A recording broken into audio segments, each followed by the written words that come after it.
కలిసి వాళ్ళిద్దరి మధ్యన స్నేహం అనేది చాలా ఎక్సైటింగ్ అనిపించింది. దెన్ వి రియలైజ్ వాళ్ళిద్దరు వేరే వేరే ప్రాంతాల నుంచి వచ్చారు కదా, ఇంకా బ్రహ్మాండంగా ఉంటుందని అనిపించింది. అండ్ ఇప్పుడు మీరు చెప్పే వరకు అవును, మూడో ప్రాంతం అసలు ఉత్తర భారతంలో పెట్టాను, ఇప్పుడు మీరు చెప్పే వరకు కూడా నాకు స్ట్రైక్ అవ్వలేదు. Thank you sir. Only pre independence వర్కే ఉంటుందా సబ్జెక్టు? ప్రజెంట్ జనరేషన్ కూడా ఏమైనా? ప్రజెంట్ జనరేషన్ లేదండి. The entire story is based in 1920s pre independence ఎరా. ఈ ప్రజెంట్ డే స్టోరీ ఏం లేదండి. అండ్ తారక్ చరణ్ కానీ ఇప్పుడు మీ ఇద్దరిని సింగిల్గానే సబ్జెక్ట్ చెప్పి ఒప్పించడం అనేది చాలా కష్టమైన ఇది. అలాంటిది మీ ఇద్దరి కాంబినేషన్లో సినిమా రావటం అనేది నిజంగా ఇది ఒక డ్రీమ్. సపోజ్ రాజమౌళి గారు కాకుండా వేరే ఏ డైరెక్టర్ అయినా అప్రోచ్ అయితే ఇది జరిగి ఉండేదా? అది దాని గురించి అంటే ఇంకో డైరెక్టర్ అప్రోచ్ అయి ఉంటే జరిగి ఉండేదా అనేది ఒక ఫ్యూచర్ గురించి అండి. సో దాని గురించి నేను మాట్లాడలేను, కానీ రాజమౌళి కాబట్టి ఇది జరిగిందండి, అంతవరకు చెప్తాను. నెక్స్ట్ ఫ్యూచర్లో ఏ దర్శకుడు వచ్చి అప్రోచ్ అవుతే ఇది జరుగుతుందా లేదా నేను చెప్పలేను, కానీ ఇది మాత్రం మా జక్కన్ వల్లే జరిగిందండి. అండ్ రెండోది, it is the friendship we share as well, it is the confidence we have on both of us. So it is a mixture. Sir Rajamouli garu sir ఇక్కడ అండి. అంటే బాహుబలితో మొత్తం పాన్ ఇండియా మొత్తం మీ పేరు మారుమోగిపోయింది. మీ మార్కెట్ కానీ మొత్తం ఒక తెలుగు సినిమాని అంతర్జాతీయ స్థాయికి తీసుకెళ్లారు. సో ఆ సినిమా తర్వాత మళ్ళీ తెలుగు హీరోలతోనే చేయడానికి రీజన్ ఏంటి? అంటే యూ కెన్ డూ, మీకు చాలా ఆఫర్స్ వచ్చి ఉంటాయి, మళ్ళీ తెలుగు హీరోలతోనే చేయడానికి పర్టికులర్ రీజన్ ఏంటి? అంటే మీరు అడిగిన ప్రశ్నలోనే 2-3 ఉన్నాయండి. ఇద్దరు తెలుగు వీరుల గురించి కథ చెప్పినప్పుడు తెలుగు వాళ్ళతో చేయడం is appropriate. That is one obvious answer.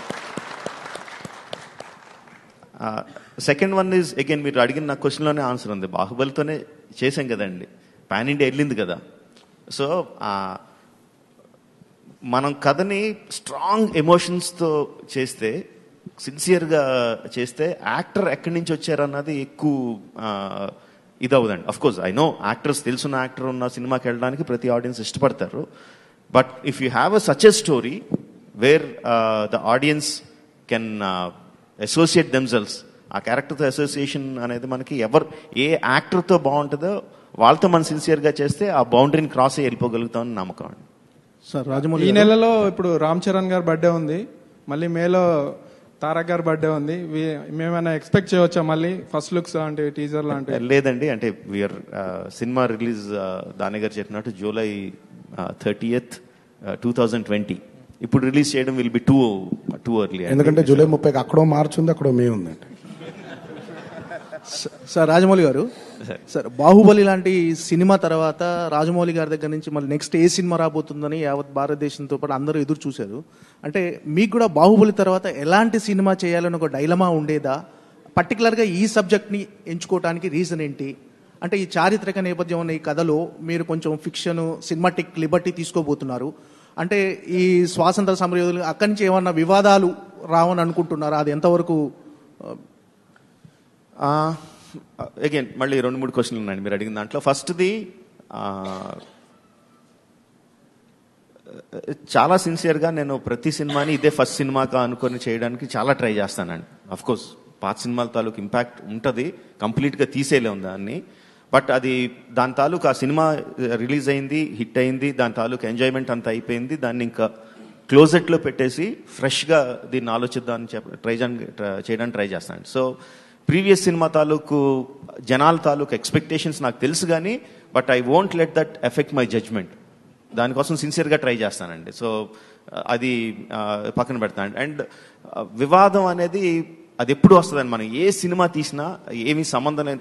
Baahubali అసలు ఏమీ సంబంధం లేదు సినిమా తీసినా బాహుబలికి వివాదాలు వచ్చినాయి. దానికి దేనికన్నా వస్తాయండి ఆ వివాదాలు రావడం అనేది ఇంక ఇప్పుడు కామన్ అయిపోయింది అది. So that's a part and parcel of film making అయిపోయిందండి. So I'm not worried about. Sir వివాదం వేరు, ఇది వేరండి. ఇది చరిత్ర తీసుకుంటున్నప్పుడు గతంలో కూడా సల్లూరు సీతారామరావు తీసినప్పుడు సీతారామరావు కృష్ణ గారికి కూడా విమర్శలు వచ్చినాయండి. అంటే ఇద్దరు గ్రేట్ పర్సనాలిటీస్ని తీసుకుంటున్నప్పుడు ఆ బయోగ్రఫీస్లో నుంచి కొంత అబ్స్ట్రాక్ట్ చేస్తున్నప్పుడు వాళ్ళ జీవిత చరిత్ర తాలూకు గొప్పతనం కానీ ఘనత కానీ ఎక్కడ సఫర్ అవ్వకూడదు అనేటువంటి ఒక కాన్సెప్ట్ ఉందండి. To that extent what is the care you are going to take? నేను మామూలుగా మన హీరోల్నే సూపర్ హ్యూమన్ లెవెల్లో తీస్తానండి. అలాంటి ద రియల్ హీరోల్ని ఎంత సూపర్ లెవెల్లో పెడతానో మీరు అసలు ఆలోచించకండి.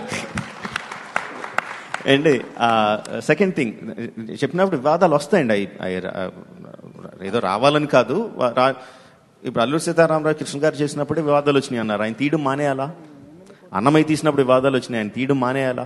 మానకూడదు కదండి. వివాదాలు వచ్చినాయని భయపడి మనం నమ్మి ఒక అద్భుతమైన స్టోరీ మన దగ్గర ఉన్నప్పుడు అది తీయడం మనం మానకూడదని నేను నమ్ముతాను.